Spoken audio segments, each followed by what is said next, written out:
Congress party इस मुद्दे को छोड़ेगी नहीं। किसान संगठन सड़क पर उतरे जब 3 काले कानून पारित हुए और प्रधानमंत्री को 19 नवंबर 2021 को इन 3 काले कानूनों को वापस लेना पड़ा। किसान संगठनों का दबाव और प्रभाव, जिसमें राजनीतिक पार्टियां भी शामिल थी। हमारी कांग्रेस वर्किंग कमेटी की बैठक होने वाली है 27 तारीख को, और इस पर जरूर बहस होगी।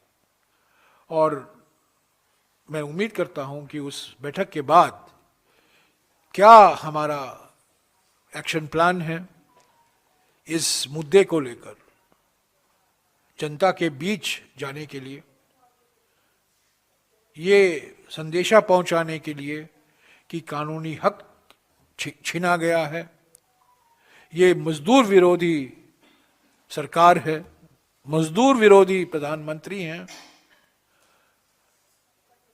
बड़े बड़े नेताओं का अपमान हुआ है, पार्लियामेंट का अपमान हुआ है, संस्थाओं का नजरअंदाज किया गया है।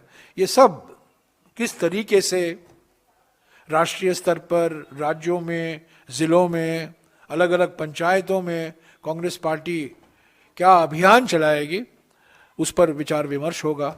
और 27 तारीख को मैं समझता हूँ हम एक उस जो हमारा अभियान होगा उसको हम कुछ अंतिम रूप देकर जनता के सामने रखेंगे। पर हम पीछे हटने वाले नहीं हैं। ये हमारे लिए एक बहुत महत्वपूर्ण मुद्दा है, न केवल इसके कारण कि हम जिम्मेदार थे मनरेगा बनाने में, इसका कारण ये नहीं है क्योंकि हमारे वक्त मनरेगा बना और हमारे ही सरकार के समय मनरेगा लागू हुआ, वो कारण नहीं है। कारण ये है कि मजदूरी के खिलाफ ये नया अधिनियम लाया गया है। ये वंचित वर्गों के खिलाफ है, कमजोर वर्गों के खिलाफ है, महिलाओं के खिलाफ है, खेत मजदूरों के खिलाफ है। और हमारे जो वक्ता थे कल, खास तौर से मुकुल वासनिक, रणदीप सुरजेवाला, हमारे एलओपी, तीनों ने काफी विस्तार से अपनी बात रखी और ये कहा किन किन कारणों के वजह से हम समझते हैं कि जो नया अधिनियम लाया गया है न केवल राष्ट्रपिता का अपमान है, पर इसके प्रावधान बड़े खतरनाक साबित होंगे लोगों के लिए, मजदूरों के लिए, राज्य सरकारों के लिए। क्योंकि मनरेगा का एक महत्वपूर्ण मकसद था पंचायतों का सशक्तिकरण। पंचायतों को पैसा जाता था, जो परियोजनाएं थी वो पंचायत तय करती थी, आइडेंटिफाई ग्राम पंचायत के द्वारा किया जाता था। अभी केंद्र सरकार तय करेगी कहां रोजगार, कब रोजगार, किसको रोजगार। तो ये बिल्कुल, ये सिर्फ नाम बदलाव नहीं है। महात्मा गांधी का नाम तो हटाया ही दिया है, वो बात है, वो हकीकत है, पर उसके अलावा और बहुत गंभीर परिवर्तन लाए गए हैं, मूल परिवर्तन लाए गए हैं, बेसिक कैरेक्टर बदला गया है। एक कानूनी हक जो संविधान से जुड़ा हुआ था, डायरेक्टिव प्रिंसिपल्स से आया कानूनी हक, वो कानूनी हक को समाप्त किया गया है। और ये एक जाने माने साजिश है। पहला आरटीआई को खत्म किया, वो पहला कानूनी हक यूपीए सरकार का आरटीआई था, आरटीआई को खत्म किया। कल मनरेगा को खत्म किया। मैं आज कहता हूं तीसरा निशाना वन अधिकार अधिनियम होगा। चौथा निशाना भूमि अधिग्रहण कानून होगा। ऐसे तो भूमि अधिग्रहण कानून में काफी बदलाव लाए गए हैं, पर उसको पूरा भी समाप्त कर सकते हैं। और एक दिन आएगा जब खाद्य सुरक्षा कानून, नेशनल फूड सिक्योरिटी एक्ट, जिसको नाम बदलकर प्रधानमंत्री गरीब कल्याण अन्न योजना दिया गया था, उस पर भी कई सवाल खड़े किए जाएंगे। तो साथियों, ये जो हुआ है ये एक प्लान है, एक रणनीति है।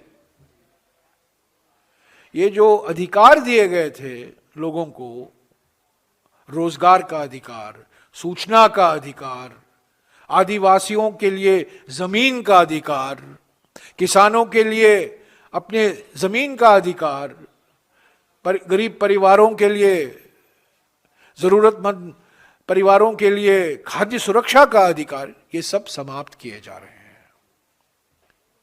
इस पर विचार विमर्श नहीं, मशवरा नहीं, स्टैंडिंग कमेटी में कोई इस पर बातचीत नहीं, कोई विश्लेषण नहीं, और अचानक जबरदस्ती जो हमने देखा है लोकसभा में और राज्यसभा में पिछले 2 दिन से, ये बुलडोजर है, ये बुलडोजर चलाया गया है। मनरेगा में बुलडोजर चलाना, उस पर रोक लगाई गई है क्योंकि मनरेगा रोजगार का कार्यक्रम है, पर इन्होंने बुलडोजर चलाया है संसद में। पहले लोकसभा में चलाया, बाद में राज्यसभा में चलाया। और मैंने कई मंत्रियों से, कई सांसदों से, बीजेपी के सांसदों से पूछा, ये क्यों आप जबरदस्ती बुलडोजर चला रहे हैं? क्यों आप 3 हफ्ते के लिए, 4 हफ्ते के लिए इस पर विचार विमर्श क्यों नहीं होने देते हैं? और सभी का जवाब एक ही था। ऐसा देखकर बोले कुछ नहीं, उंगली उठाकर ऊपर देखे, यही था। आज भी मैंने किसी से पूछा, मैं नाम नहीं लूंगा क्योंकि बेचारे वो निशाना बन जाएंगे, पर सभी के पास कोई जवाब नहीं था। क्यों इतनी जल्दबाजी की गई? क्यों जबरदस्ती? मैं 3 साल तक ग्रामीण विकास मंत्री रहा। 2012 में ये समीक्षा रिपोर्ट निकाली गई। डॉक्टर मनमोहन सिंह जी ने इसका विमोचन किया था। ये उपलब्ध है हमारे वेबसाइट पर। महात्मा गांधी नरेगा समीक्षा 2006 से लेकर 2012, 6 साल का अनुभव। महात्मा नरेगा का क्या असर है, इसमें क्या बदलाव लाने चाहिए, क्या परिवर्तन होने चाहिए, इसमें जिक्र किया गया। इस पर विचार विमर्श हुआ। इसके आधार पर मनरेगा 2.0 बना। कुछ लोगों को याद होगा मनरेगा 2.0 की घोषणा की गई। पर जो कुछ हमने किया सभी से बात करके ही किया, और खास तौर से राज्यों से।